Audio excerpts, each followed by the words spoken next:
अऊज़ु बिल्लाहि मिनश शैतानिर रजीम।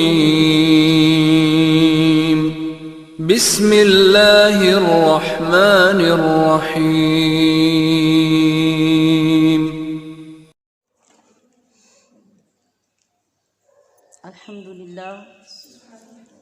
अल्हम्दुलिल्लाहि रब्बिल आलमीन वल आक़िबतु लिल मुत्तक़ीन वस्सलातु वस्सलामु अला सय्यिदिल मुरसलीन अम्मा बअदु फ़अऊज़ु बिल्लाहि मिनश शैतानिर रजीम। बिस्मिल्लाहिर रहमानिर रहीम। वकुलू वश्रबू हत्ता यतबय्यन लकुमुल खैतुल अबयदु मिनल खैतिल अस्वदि मिनल फ़ज्र सुम्म अतिम्मुस सियाम इलल लैल। सदक़ल्लाहु मौलानल अज़ीम व बल्लगना रसूलुहुन नबियुल करीमुल अमीन। रब्बिश्रह ली सदरी व यस्सिर ली अमरी वहलुल उक़दतम मिन लिसानी यफ़क़हू क़ौली। सुब्हानक ला इल्म लना इल्ला मा अल्लमतना इन्नका अंतल अलीमुल हकीम। इन्नल्लाह व मलाइकतहु युसल्लूना अलन नबिय्य या अय्युहल्लज़ीना आमनू सल्लू अलैहि वसल्लिमू तस्लीमा। अल्लाहुम्मा सल्लि अला सय्यिदिना व मौलाना मुहम्मदिन व अला आलि सय्यिदिना व मौलाना मुहम्मदिन व बारिक वसल्लिम वसल्लि अलैहि। मौलाया सल्लि वसल्लिम दाइमन अबदा अला हबीबिका खैरिल खल्क़ि कुल्लिहिम। रब्बिग़फ़िर वरहम व अंत खैरुर राहिमीन। रब्बिग़फ़िर वरहम व अंत खैरुर राहिमीन। रब्बिग़फ़िर वरहम व अंत खैरुर राहिमीन। अल्लाह तबारक व तआला के फ़ज़्ल व करम और आक़ाए दो आलम सल्लल्लाहु तआला अलैहि वसल्लम की रहमत से हस्बे मामूल हम रमज़ानुल मुबारक की छठी सुबह में हाज़िर हैं और अपने तमाम तर अक़ीदतों मोहब्बतों के नजराने और ख़िराज लिए अपने प्यारे महबूब सल्लल्लाहु तआला अलैहि वसल्लम की बारगाह अक़दस में हाज़िर हैं और इस बात का शुक्र अदा करते हैं हर दिन की तरह कि अल्लाह करीम ने अपने प्यारे महबूब सल्लल्लाहु अलैहि वसल्लम की ग़ुलामी हमें अता फ़रमाई और आपके तसद्दुक़ से उसने वो हमें आला ज़िंदगी आला रास्ता अता फ़रमाया जिस पे चल के हर लम्हा हम बजा तौर पर फ़ख्र करने के काबिल हुए और दिल निगाह और रूह पुकार उठे कि बसाया आपको जब से नज़र के आबगीने में, बसाया आपको जब से नज़र के आबगीने में, मज़ा ही और देखा आपकी उल्फत में जीने में। कहीं पर वद्दुहा चेहरा कहीं वल्लैल ज़ुल्फ़ों को, कहीं पर वद्दुहा चेहरा कहीं वल्लैल ज़ुल्फ़ों को, बसाया है खुदा ने अज़मते क़ुरआन के सीने में। दरूद उन पर सलाम उन पर, दरूद उन पर सलाम उन पर, सजा लो अपने होंठों पर। किस लिए, क्या होगा ऐसा करने से? दरूद उन पर सलाम उन पर, सजा लो अपने होंठों पर। सफ़र करना है तुझको गर मोहब्बत के सफ़ीने में। यही एक वजीफ़ा है, यही एक तरीक़ा है जिससे आप अपने प्यारे महबूब सल्लल्लाहु अलैहि वसल्लम की मोहब्बत हासिल कर सकते हैं और आपकी निगाह करम के मुस्तहिक हो सकते हैं कि उठते बैठते चलते फिरते फ़राग़त में कामकाज में बस अपने नबी पर दरूद पढ़ना सीख लो। अपने हर उज़्व को अपने महबूब की मोहब्बत में गुम कर लो। दरूद उन पर सलाम उन पर, सजा लो अपने होंठों पर। सफ़र करना है तुझको गर मोहब्बत के सफ़ीने में। मुझे तो क़तराए कुलज़म की ख्वाहिश है मेरे आका, मुझे तो क़तराए कुलज़म की ख्वाहिश है मेरे आका। शफ़ाअत का समंदर मौजज़न रहमत के सीने में। नज़ूल रहमत बारी ज़मी पर आसमां जैसी। लफ्ज़ों पे गौर फरमाइए। नज़ूल रहमत बारी ज़मी पर आसमां जैसी, बहार नौ है रमज़ानुल मुबारक के महीने में। गुज़ारूं ज़िंदगी में शाद तैयबा की फ़ज़ाओं में। आमीन। अल्लाह करीम हर एक के हक़ में ये दुआ कबूल फ़रमाए। गुज़ारूं ज़िंदगी में शाद तैयबा की फ़ज़ाओं में। गुज़ारूं ज़िंदगी में शाद तैयबा की फ़ज़ाओं में, घटाएं रोज़ रहमत की बरसती हैं मदीने में। शफ़ाअत का समंदर मौजज़न रहमत के सीने में, मज़ा ही और देखा आपकी उल्फत में जीने में। दरूद उन पर सलाम उन पर सजा लो अपने होंठों पर, सफ़र करना है तुझको गर मोहब्बत के सफ़ीने में।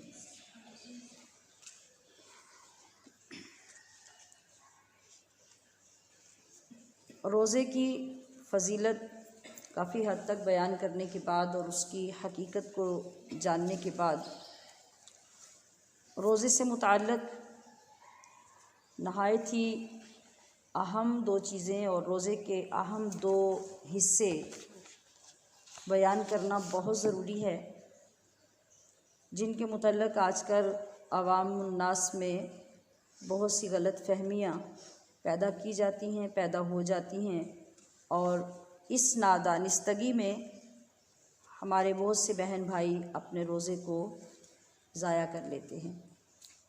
इसी ज़िमन में उसी पारे की आयत करीमा जो हम पहले दिन से तिलावत कर रहे हैं, पारा नंबर 2 के 7वें रुकू से, आज भी 127वीं आयत में से कुछ हिस्सा पढ़ा। इसके मज़मून पे गौर फरमाइए कि अल्लाह करीम इसमें क्या फरमा रहा है। किसी चीज़ के दो हिस्से बहुत अहम होते हैं, एक उसका स्टार्ट, एक उसका एंड, यानी शुरू और ख़त्म। तो रोज़ा शुरू कहाँ से होता है और ख़त्म कहाँ से होता है। आप किसी भी चीज़ को जब मुकम्मल करना चाहते हैं या उसमें कामयाब होना चाहते हैं, मिसाल के तौर पे आपका एक मुकाबला हो रहा हो और आपको दो एंड्स दे दिए जाएं कि यहाँ से यहाँ तक आपकी ये जगह है, इसके अंदर आपने मुकाबला पास करना है, आपकी रेस है या आपका कोई फ़न है। तो जब आप वो दोनों हदें तजावुज़ कर जाएंगे तो दरमियान में आपको भाग भाग के हलकान होने का कोई फ़ायदा नहीं है। क्या ऐसे में आप जीत सकेंगे, कामयाब हो सकेंगे? नहीं। शुरू की शर्त भी ज़रूरी होगी, आखिर की शर्त भी ज़रूरी होगी, फिर दरमियान वाले सारे काम की अहमियत बन जाएगी। तो अल्लाह करीम ने इरशाद फरमाया, वकुलू वशरबू, और खाओ और पियो, हत्ता यतबय्यना, यहाँ तक कि ज़ाहिर हो जाए, लकुमुल खैतुल अबयदु मिनल खैतिल अस्वदी मिनल फज्र, सफ़ेदी का डोरा स्याही के डोरे से सुबह के यानी फज्र के वक़्त में। सुम्मा अतिम्मुस्सियामा इलल लैल, अब उसके बाद तुम्हारा रोज़ा शुरू हो गया, उसे रात के आने तक पूरा करो यानी मुकम्मल करो। इस आयत मुक़द्दसा में स्याह डोरा रात को फरमाया गया और सफ़ेद डोरा सुबह सादिक को फरमाया गया। मतलब क्या है कि रमज़ान मुबारक की रातों में तुम्हारे लिए खाना पीना जायज़ करार दे दिया गया, यानी सहरी की इजाज़त दे दी गई, और रोज़े को ग़ुरूब आफ्ताब तक जारी रखने का हुक्म दे दिया गया। मतलब क्या है कि इसमें सहरी और इफ्तारी दोनों का ज़िक्र एक साथ कर दिया गया। सबसे पहले आप ये देख लीजिए कि जब रोज़े का आगाज़ हुआ तो उस वक़्त सूरत हाल क्या थी और फिर उसके बाद तब्दीली क्या हुई। अल्हम्दुलिल्लाह बहुत से लोगों को इस चीज़ का पता है और इसी तरह बहुत सी हमारी बहनें और बच्चियां वो होंगी जो इस्लामिक स्टडी से बेनियाज होती हैं, उन्हें इस बात का पता नहीं भी होगा। इसलिए इस बात का ज़िक्र करना मैंने ज़रूरी समझा।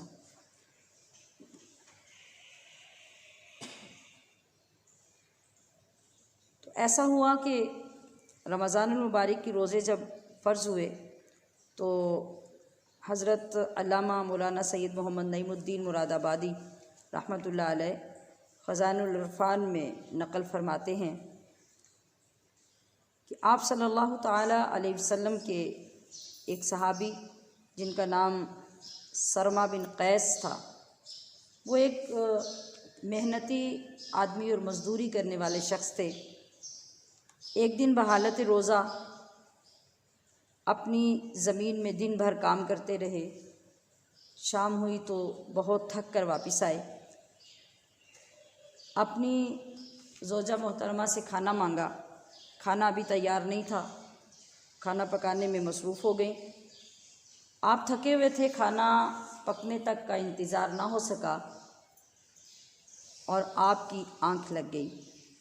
जब खाना तैयार हुआ, आपकी ज़ौजा ने आपको जगाया तो आपने खाने से इनकार कर दिया।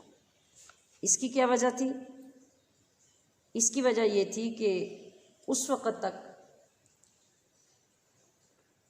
रोज़े के पीरियड यानी रोज़े के दौरानिए का और इख्तिताम का हुक्म ये था कि आफ़ताब यानी सूरज ग़ुरूब हो जाने के बाद अगर कोई बंदा सो जाता तो सोने के बाद उठकर दोबारा खाना खाना ममनू था, दोबारा वो खाना नहीं खा सकता था। लिहाजा सरमा बिन कैस ने खाना खाने से इनकार कर दिया।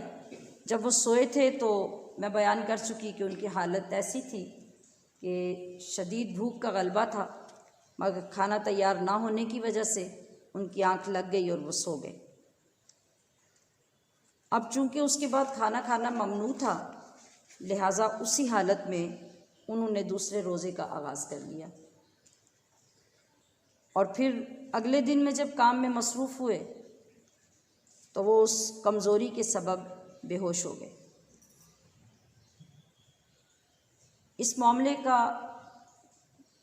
जब आका सल्लल्लाहु ताला अलैहि वसल्लम की बारगाह में इल्म हुआ, आपकी बारगाह में ये अर्ज़ किया गया, तो फिर उस वक़्त हज़रत जिब्रील तशरीफ़ लाए और अल्लाह करीम ने रोज़ादारों के लिए तख़फ़ीफ़ फरमा दी। यानी मोहब्बत की सोच के साथ अपने करीम रब की तरफ तवज्जो रखिए और हर बात में ये ज़रूर सोचा कीजिए अगर अल्लाह ने ये किया तो क्यों किया, वो किया तो क्यों किया, और उसने हर काम में हमें जो तख़फ़ीफ़ दी इसके पीछे क्या है। तो आपको हर मंज़र के पीछे पस मंज़र में अल्लाह की मोहब्बत नज़र आएगी। वो मोहब्बत जो बग़ैर किसी मकसद के, बग़ैर किसी लालच के, बग़ैर किसी ज़रूरत के है, उसे ना तो हमारी मोहब्बत की मोहताजी, ना ज़रूरत, ना कोई उसका मकसद। वो तो बस इसलिए बंदों से प्यार करता है कि इन बंदों को उसने अपने महबूब की सूरत पर पैदा किया है और उसे इन बंदों में अपने महबूब की झलक नज़र आती है। बस वो इसलिए बंदों से प्यार करता है और बेपनाह प्यार करता है कि किसी मामले में मामूली सी मुशक्क़त भी बंदे की वो बर्दाश्त नहीं करता, फ़ौरन आसानी फरमा देता है, बशर्ते कि बंदा बंदा हो। बंदे का माना आप ज़रूर समझ लेंगे कि बशर्ते कि बंदा बंदा हो, यानी वो बंदगी करने वाला हो, अपने रब को रब मानने वाला हो और अपने आप को उसकी मखलूक मानने वाला हो, तो अल्लाह पाक कभी भी उसको तकलीफ़ में रहने नहीं देता। और जब कभी तकलीफ़ महसूस होती है हमें या दूसरे देखने वाले को कि फ़लाँ बंदा तकलीफ़ में है, तो जो शख्स हकीकत में बंदा बन जाता है उसको महबूब की तरफ से आई हुई तकलीफ़ कभी तकलीफ़ लगती ही नहीं है। दूसरे लोगों को बेशक लगती रहे, वो समझते रहे कि फ़लाँ बंदा कितनी तकलीफ़ में है, मगर ये तो उसको पता है उसकी अंदरूनी कैफियत कैसी है, और वो अपने महबूब की याद में, उसकी मोहब्बत में इतनी लगन में है कि उसे महबूब की तरफ से आने वाली वो तकलीफ़ लगती ही नहीं है। तो बाहर कैफ बात मैं ये कर रही थी कि इस वजह से अल्लाह करीम ने तख़फ़ीफ़ फरमा दी, और अगर डायरेक्ट ऐसा हो जाता कि शुरू से हुक्म हो जाता कि इतने से इतने बजे तक रोज़ा रखना होगा और उसके बाद रात में इतने बजे उठ के सहरी खानी होगी, तो हमें क्या कदर होती सहरी की? कभी भी नहीं होती। तो वो एक तरतीब अल्लाह करीम अपने करम से पैदा फरमाता है। यानी पहले वो रोज़ा रखा गया, एक सख्त वाली पाबंदी थी, और उसमें बंदे को अपनी हिम्मत का अंदाज़ा हो गया, और यहाँ फिर उन लोगों के ऊपर ये बात भी वाज़ेह हो गई जो ये देखते थे कि शायद नबी करीम सल्लल्लाहु ताला अलैहि वसल्लम सयाम विसाल रखते हैं, यानी बग़ैर वक्फ़े पे रोज़ा आप रखते जाते हैं और फिर आप सहरी भी नहीं खाते और कोई ऐसा एहतमाम भी नहीं होता, तो लोगों को लगता था कि शायद बड़ा आसान है, हुज़ूर कर सकते हैं तो हम भी कर सकते हैं। तो वही वक्त था जब आका सल्लल्लाहु ताला अलैहि वसल्लम ने, सहाबा ने जब ऐसा महसूस किया तो फिर उन्होंने रोज़ा रखना शुरू भी कर दिया। तो फिर क्या हुआ, एक दिन 2 दिन तो बर्दाश्त हो गया, मगर तीसरे दिन चेहरे जर्द होने शुरू हो गए, कमज़ोरी वाज़ेह होने लग गई, काम काज में दिक्कत सामने आने लगी। तो आका सल्लल्लाहु अलैहि वसल्लम ने अपने सहाबा को प्यार से देखा और कहा, सहाबा तुमने से समझ लिया कि तुम भी मेरी तरह ऐसे रोज़े रख लोगे? अय्युकुम मिसली, तुमने ये नहीं देखा कि मेरी मिसल कौन हो सकता है? मैं तो वो हूँ कि मेरा रब मुझे खिलाता भी है, पिलाता भी है। मैं ज़ाहिरी ना भी खाऊं तो मेरा रब मुझे खिला रहा होता है, और मैं ज़ाहिरी ना भी पीऊँ तो मेरा रब मुझे पिला देता है। तो तुम ऐसा नहीं कर सकते कि तुम मुझे उन कामों में फॉलो करो जो आम आदात से हट कर होते हैं। तो अब आप देखिए, उस महबूब सल्लल्लाहु ताला अलैहि वसल्लम की उम्मत पर रब ने ये एहसान फरमाया कि पहले उनको अपनी ताकत दिखा दी, अपनी कैपेसिटी दिखा दी, फिर उसके बाद ये करम फरमाया। मैंने कल की गुफ्तगू में भी अर्ज़ किया था कि ज़्यादा आसान बात होती कि सुबह से लेकर शाम तक रोज़ा मुकर्रर कर दिया जाता, यानी खाना पीना छोड़ना था ना, तो वो 12 घंटे 10 घंटे इधर से नहीं उधर से पूरे हो जाते। मगर अल्लाह की गैरत को ये गवारा नहीं है कि जब कोई बंदा इबादत करे तो वो खालिस मेरे लिए ना करे। अल्लाह ये चाहता है कि जब मैं अपने बंदे से इतना प्यार करता हूँ तो मुझे जो रिस्पॉन्स बंदे की तरफ से आना चाहिए वो इतना आला होना चाहिए कि बंदा आहिस्ता आहिस्ता मेरी मोहब्बत में खो जाए और उसे हर लम्हा ये लगे कि ऐ अल्लाह बस ये तेरे लिए है, तेरे सिवा इसके अंदर कोई शामिल नहीं है। हमारी हर इबादत, हमारी हर रियाजत बस तेरी अज़मत के लिए, तेरी बुलंदी के लिए और तेरी शान के लिए है। तो इसलिए अल्लाह करीम ने मामूलात से हट कर टाइम रखा, और उसके पीछे ये एक और चीज़ जो कार फरमा थी कि अल्लाह के यहाँ रात के सजदे की, रात की 2 रकत की भी इतनी फजीलत है, इतनी फजीलत है कि दिन में अगर सारा दिन भी आप नमाज अदा करते रहें तो उस नमाज का अगरचे बेपनाह सवाब होगा, लेकिन उस बेपनाह के बावजूद भी रात की 2 रकत के बराबर नहीं पहुंच सकेगा। अब यहाँ भी वही वजह है कि दिन में तो बंदा एक्टिव होता है, वो मामूल से कामकाज कर रहा होता है, ये नहीं किया तो वो कर लिया, वो नहीं किया तो ये कर लिया। मगर रात एक ऐसी चीज़ है कि जब आप दिन भर से थके हुए सो जाते हैं तो आपके लिए दोबारा से उठना इंतहाई मुश्किल हो जाता है। तो बस महबूब तो ऐसे ही देखना चाहता है ना कि आप ज़रा मुश्किल पेश आई है तो मैं इसे याद रहा कि नहीं, मेरे एहसानात याद रहे कि नहीं, मेरी बड़ाई याद रही कि नहीं। तो फिर अल्लाह करीम देखता है कि जब मेरे बंदों में से कुछ बंदे उस रूटीन से हटकर गर्मी सर्दी की परवाह किए बग़ैर सिर्फ़ मेरे लिए बिस्तर छोड़कर वुज़ू करके मेरे दरबार में आ जाते हैं, तो फिर उसकी रहमत के दरवाज़े खुल जाते हैं, उसकी रहमत के समंदर ठाठे मारने लग जाते हैं और वो सारी रहमतें अपने बंदे पे निछावर कर देता है। तो यहाँ एक और चीज़ भी इस हवाले से अल्लाह पाक हमें अता करना चाहता था उस सहरी के बहाने से। एक तो उस वक़्त सहरी खाओ और रोज़ा रखो, दूसरे इस फरमाने आली शान पे अमल आसानी से हो जाए, जिसको हज़रत सैयदुना अबू सईद खुदरी रज़ी अल्लाह ताला अन्हु रवायत करते हैं। मक्की मदनी सुल्तान प्यारे आका महबूब खुदा अहमद मुज्तबा सरवर अंबिया सल्लल्लाहु ताला अलैहि वसल्लम का ये फरमान है कि वलैसा मिन अब्दिन मुमिनिन युसल्ली फ़ी लैला इल्ला कतबल्लाहु लहू अल्फन व खम्समियति हसना बिकुल्ली सजदा। क्या मतलब है कि इस माह मुबारक की किसी भी रात में जब कोई शख्स नमाज़ पढ़ता है तो अल्लाह रब्बुल इज़्ज़त उसको हर सजदे के बदले, मैं ये ठहर ठहर का लफ्ज़ क्यों बोल रही हूँ कि आपको अच्छी तरह से इसकी शान का पता चल जाए। आप सल्लल्लाहु अलैहि वसल्लम ने फरमाया कि इस माह मुबारक की किसी भी रात, यानी अब एक और वुसअत अता कर दी। यहाँ जुमे रात की क़ैद नहीं लगाई, जुमे की क़ैद नहीं लगाई, किसी पहली या आखिरी रात की क़ैद नहीं है। यहाँ अव्वल से आखिर तक पूरे महीने की हर रात का ज़िक्र हो रहा है कि जब कोई शख्स किसी रात में उठता है, नमाज़ पढ़ता है, तो नमाज में हर रकात में हर इंसान 2 सजदे पेश करता है। तो अल्लाह के हबीब सल्लल्लाहु अलैहि वसल्लम ये इरशाद फरमा रहे हैं कि अल्लाह ताला उसकी नमाज के हर सजदे के बदले उसे 1500 नेकियां अता फरमाता है। ये इस माह मुबारक की शान में है। और फिर आगे वबना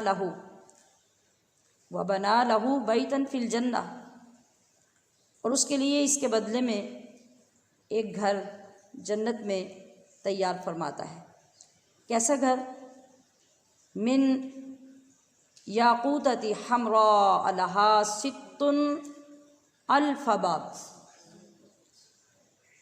वो जो महल होता है वो सुर्ख याकूत का बना होता है, सुर्ख याकूत का घर बना होता है और उसमें सित्तूना अल्फबाब 60,000 दरवाज़े होते हैं। लिकुल्ली बाबी मिन्हा कसरुम मिन ज़हब, हर दरवाज़े की जो पट होते हैं वो सोने के बने होंगे।